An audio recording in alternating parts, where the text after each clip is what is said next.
Assalamualaikum warahmatullahi wabarakatuh. Saya akan membawakan materi tentang hubungan antar orang dan pengambilan keputusan. Dan saya dari kelompok 5, teman-teman kelompok saya yaitu Farah Sultan Hayat, saya sendiri, saya Gita Fitria, Karina Jelita, Nadia Valentina, dan Rima Artauli. Jadi yang pertama ada hubungan antar orang atau manusia. Ada beberapa hal yang mempengaruhi hubungan antara orang dan manusia, yaitu yang pertama ada dasar-dasar perilaku. Yang A, dasar-dasar perilaku individu, yaitu sifat pribadi tiap individu yang objektif dan mudah diperoleh dari catatan pribadi. Itu yang pertama ada usia. Usia bertambah, kinerja menurun. Jumlah tenaga kerja usia meningkat semakin tua usia seseorang, kemungkinan turnover kecil. Lalu yang kedua ada jenis kelamin. Perbedaan gender tidak selalu mempengaruhi kinerja. Perbedaan gender tidak mempengaruhi kepuasan kerja individu. Lalu selanjutnya ada ke status perkawinan. Status perkawinan tidak mempengaruhi kinerja seseorang. Status perkawinan menurunkan tingkat absen. Lalu ada jumlah tanggungan. Tidak berhubungan dengan kinerja. Berkolerasi positif dan tidak dengan tingkat absen. Lalu yang kemudian ada masa kerja. Masa kerja tidak berkolerasi dengan kinerja. Ada hubungan negatif antara masa kerja dan tingkat absen serta turnover.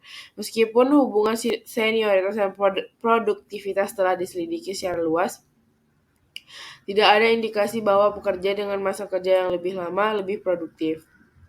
Lalu ada kemampuan, yaitu kapasitas seorang individu untuk mengerjakan berbagai tugas dalam satu pekerjaan.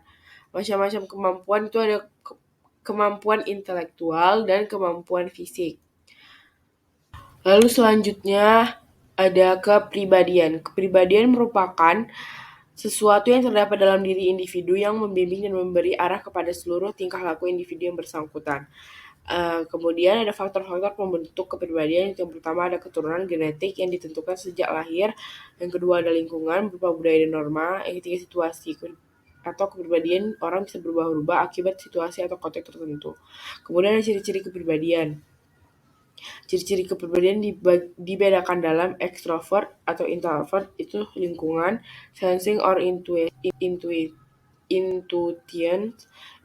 indra atau intuisi, thinking and feeling, pikiran atau perasaan, perceiving and judging, penilaian atau pendapat, dan MBTI berhubungan dengan bagaimana individu memfokuskan energinya, memberi perhatian dan mengumpulkan informasi, memproses dan evaluasi informasi, dan membuat keputusan, mengorientasi diri pada dunia luar. Selanjutnya ada persepsi, yaitu di mana seseorang mengorganisasi atau menginterpretasi kesan yang ditangkap untuk mengartikan lingkungan perilaku orang yang didasari oleh persepsi mereka terhadap sesuatu. Kemudian ada faktor-faktor persepsi. Yang pertama ada perceiver atau orang yang merasakan. Yang kedua ada target atau sasaran. Yang ketiga ada situasi. Nah, lalu selanjutnya persepsi terhadap orang-orang lain.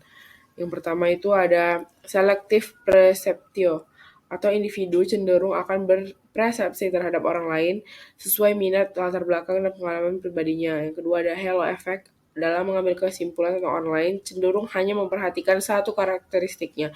Yang ketiga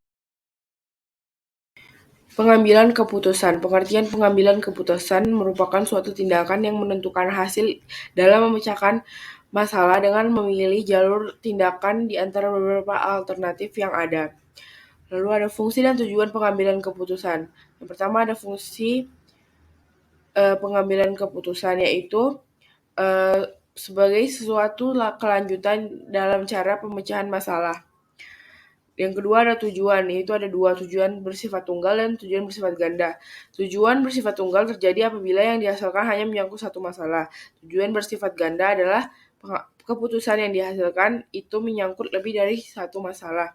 Yang ketiga itu ada teknik pengambilan keputusan.